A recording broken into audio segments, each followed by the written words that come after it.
You getting to know me is actually you getting to know a string. With time, the string becomes increasingly familiar to you. You start being able to remember the order of its nucleotides, and from this, an image begins to appear, as a somewhat fixed engraving into a stone relief, called me inside your head. The more you learn about the string, the more details are added to the relief, and one day you might look at it and decide I love you. From there, an all-consuming desire to know every nucleotide on the string will take place inside you. Additionally, you will be bound to care not only about the one string, but also the invisible second string that you knew were there, but whose presence you didn't always acknowledge. The stone-carved image is now incredibly clear, something close to complete, and with pride, you begin revealing it to me. Seeing small glimpses of the relief might flatter me to the extent of forgetting that it only proves your knowledge of the one string, not your knowledge of the rest.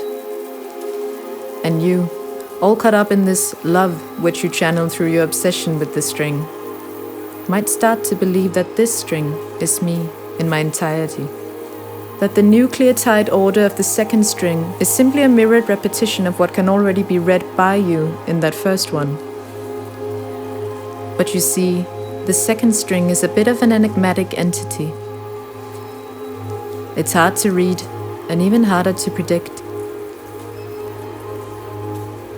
From me to you, it might show its face as adenine, where you would have expected guanine. Or as thymine, where you would have wanted me to cytosine. Challenging parts of your relief. Cracks will now want to appear in the stone in order to disrupt the clear image you have so carefully created. Instead of allowing the cracks to enter and loving it regardless, you become scared of it crumbling away completely. So you hold on to your stone as the truth. And whenever the second string brings an unpredicted nucleotide to the surface,